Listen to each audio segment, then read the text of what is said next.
Paglalakbay ng misteryo, ang mahiwagang biyahe ng prinsipe, Part 2, Episode 9 and 10. Sa barko, sa gitna ng pagdiriwang ng ilang pandyan sa pagkamatay ni Prinsipe Aditya Karikalan, isang malalim na katahimikan ang bumabalot kina Nandini, Ravidasan, at sa walang malay na si Periya. Sa gitna ng katahimikan, ang nakagapos na si Tagkaro ay biglang nagtanong kay Nandini. Sinabi niyang nakapaghiganti na si Nandini at kung malalaman ito ng kanyang ina, si Mandakini, ay magdaramdam nito.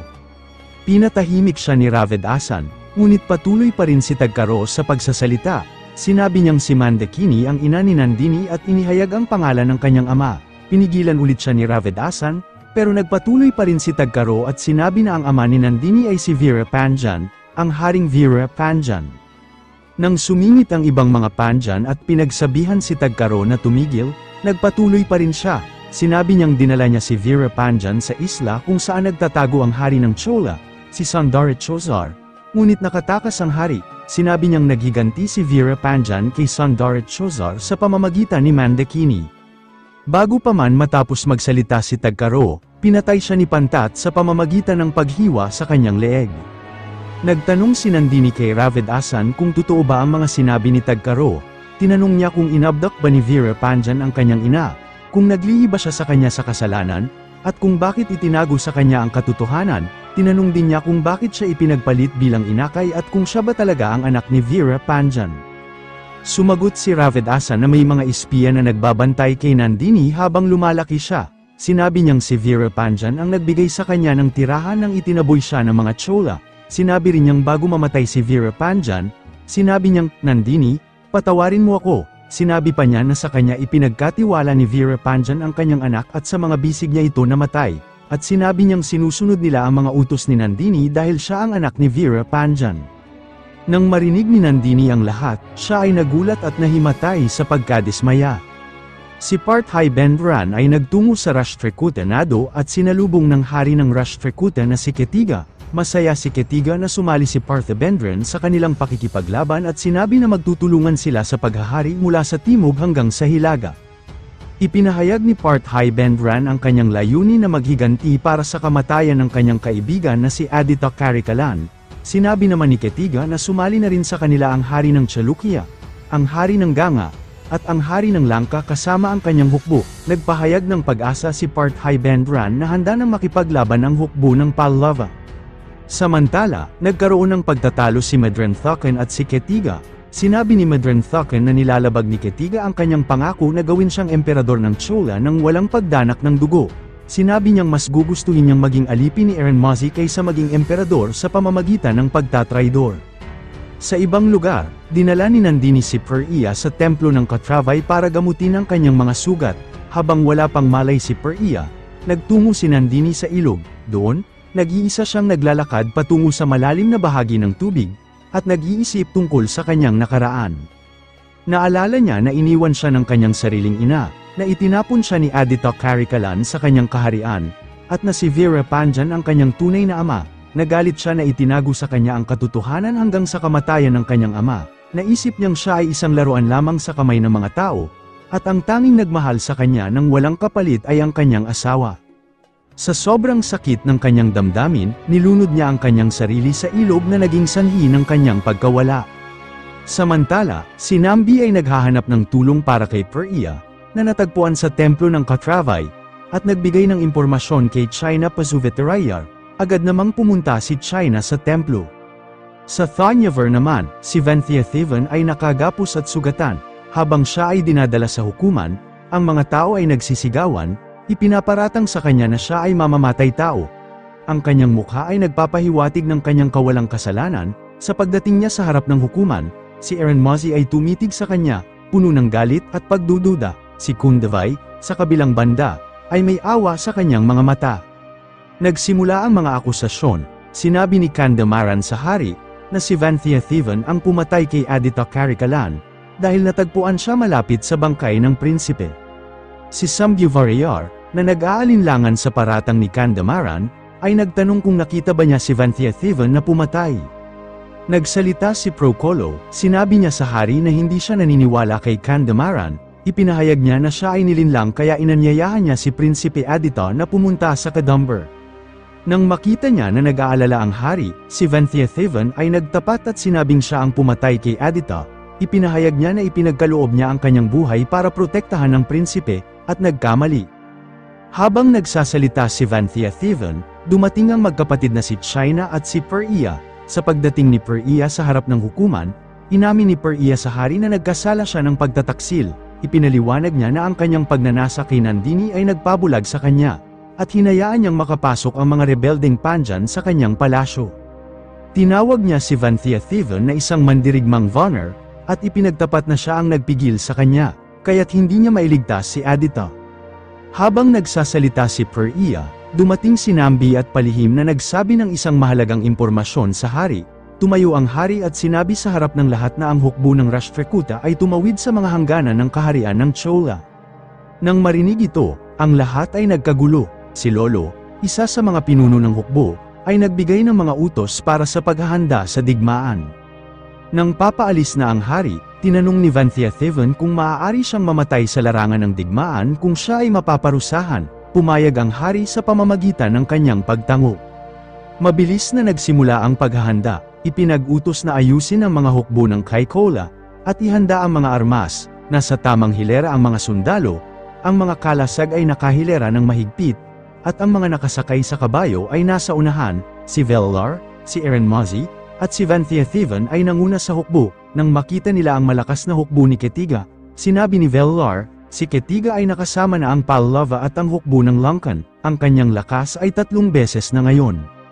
Ngunit si Erenmazi ay naniniwala na ang namatay na si Aditya Karikalan ay nasa kanilang mga espiritu. Iniutos niya kay Vantiathavan na lumapit sa pinuno ng kaaway at makipag-usap. Nang makita ni Ketiga ang pagdating ni Vantiathavan, ipinag-utos niya sa kanyang general na si Karkan na salubungan siya, ngunit sinabi ni Parthai Bandran na siya na ang bahala. Nang magkasalubong sila, nagpanukala si Vantiathavan na lumaban sila laban sa mga Rashtrakutas, ngunit biglang nagbago ang lahat nang sabihin ni Parthai Bandran na sila ni Erenmazi ang kalaban ngayon at ang mga Rashtrakutas ay kanilang kaalyado. Nagpaliwanag si Vantiathavan na walang balak si Erenmazi na labanan ang pinakamatalik na kaibigan ng kanyang kapatid, ngunit hindi ito pinaniwalaan ni Parthai Bandran. Galit na galit siya at naghahangad ng paghihiganti para sa kamatayan ng kanyang kaibigan na si Karikalan na pinatay umano ni Vantiathavan. Nang subukang pigilan ni Vantiathavan si Parthai Bandran, wala siyang nagawa at umalis na ito ng may mga banta. Dumating si Medrenthakan at nagpahayag ng pagsisisi kay Erenmazi. Sinabi niyang nais niyang maunang tamaan ng palaso upang makabayad sa kanyang mga kasalanan. Tinanggap siya ni Erenmazi at inihayag na ang hukbo ng Kaikola ay nasa ilalim ng pamumuno ni Medrenthakan. Nang bumalik sina Vantiathavan at Parthai Bandran sa kanilang mga grupo, itinaas ni Parthai Bandran ang kanyang espada. Sa isang malakas na sigaw, ipinag-utos ni Ketiga, patugtugin ang mga tambol ng digmaan. At sa isang iglap, ang kalawakan ay napuno ng tunog ng mga tambol na nag-uugong. Isang malakas na atake ang umalingaw-ngaw mula sa mga labi ng napakaraming mandirigma. Parang isang malakas na alon, ang mga kaaway ay nagsipagsugod patungo kay Erenmazi, ngunit ang hukbo ng Kaikola ay nanatiling kalmado, matibay, at handa. Sa kanan, mula sa kagubatan, biglang nag-ambush ang hukbo ni Perea Velar. Isang ulan ng mga palaso ang nagbuhos sa mga kaaway, nagsipagbagsakan ang mga sundalong nasa unahan, parang mga punong natambas sa ilalim ng bagyo. Sa likuran, ang hukbo ng Kaikola ay nagpaulan ng mga bula na semento na umaapoy. Bawat bagsak ng mga bulang apoy ay nagtatamaw ng malaking pinsala sa mga sundalo. Ang mga sigaw ng sakit ay nagpupuno sa hangin. At sa gitna ng kaguluhan, ang 4 na mandirigma, sina Erenmazi, Vantiathavan, Velar, at Medrenthakan, ay sumugod sa gitna ng labanan. Ang tunog ng mga kalasag na nagbabangga at mga espada na nagtatagpo ay nagbigay ng malakas na bagyo sa larangan ng digmaan. Parang nagkakagulo ang kalangitan, ang ulan ng apoy at bakal. Si Erenmazi, ang Panayin Selvan, ay isang bagyo ng galit at tapang, nakasakay sa kanyang kabayo. Hinampi niya ang bawat kaaway na kanyang nakaharap. Ang bawat hampas ng kanyang espada ay nag-iiwan ng marka ng kanyang kapangyarihan. Si Vantiathavan naman, ang magiting na mandirigma, ay parang isang itim na anino, mabilis at walang awa. Bawat pag-ikot ng kanyang espada ay nagdudulot ng kamatayan sa mga kalaban. Sa isang bahagi ng digmaan, nakita si Ketiga kasama ang kanyang mga sundalo, nagmamasid.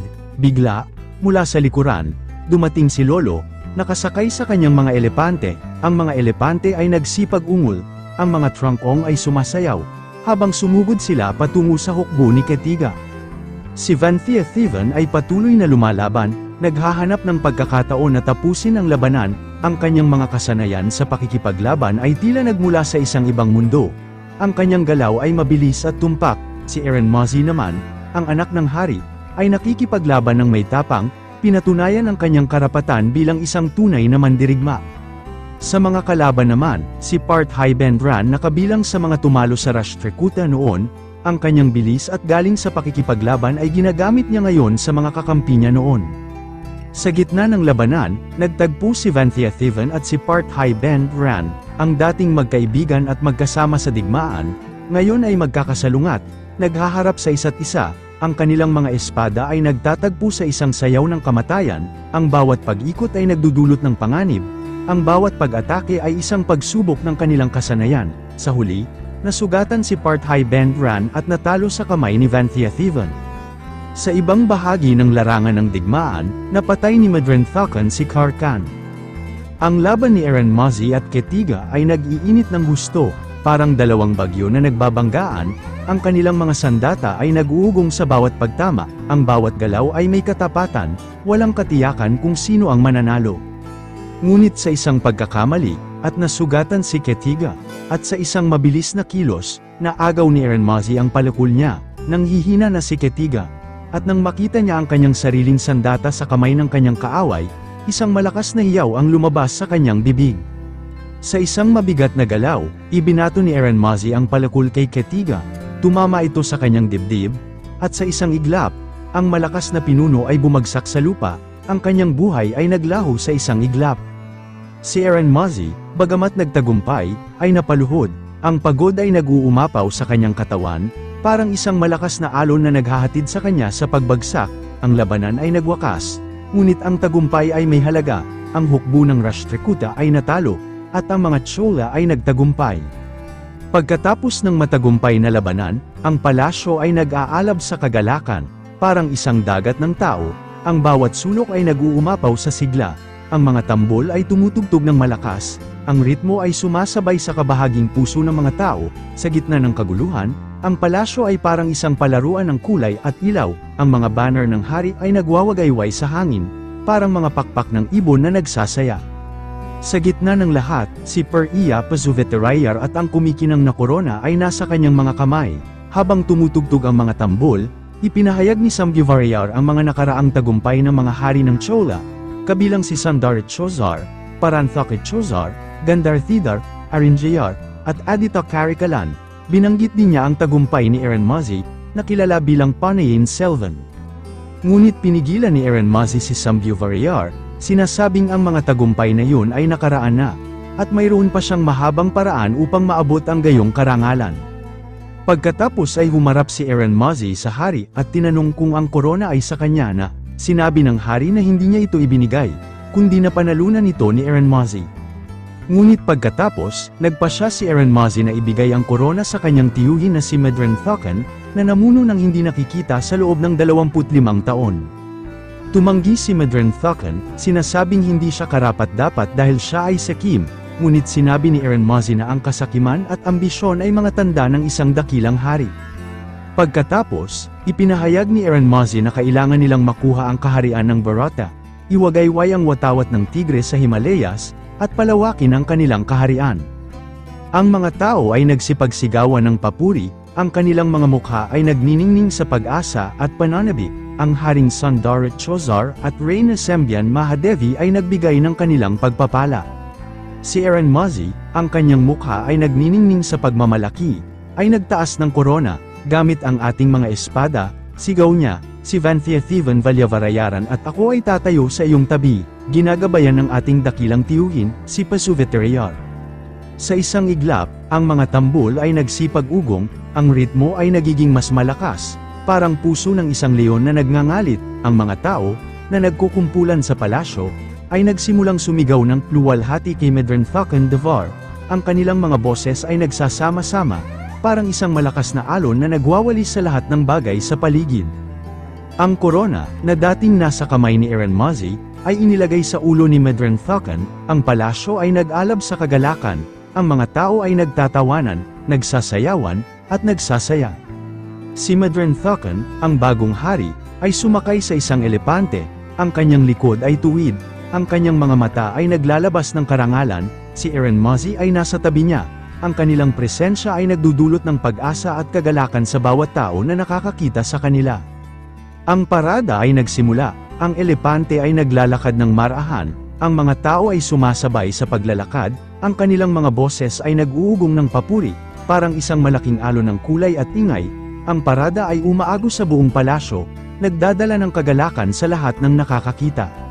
Sa isang bahagi ng palasyo, nakita si Vanthia Thivon, nakatayo ng tahimik, si Kundavai ay nasa tabi niya, ang kanilang mga mukha ay nagniningning sa pagmamalaki, pinapanood nila ang parada, ang kanilang mga puso ay puno ng pag-asa para sa hinaharap.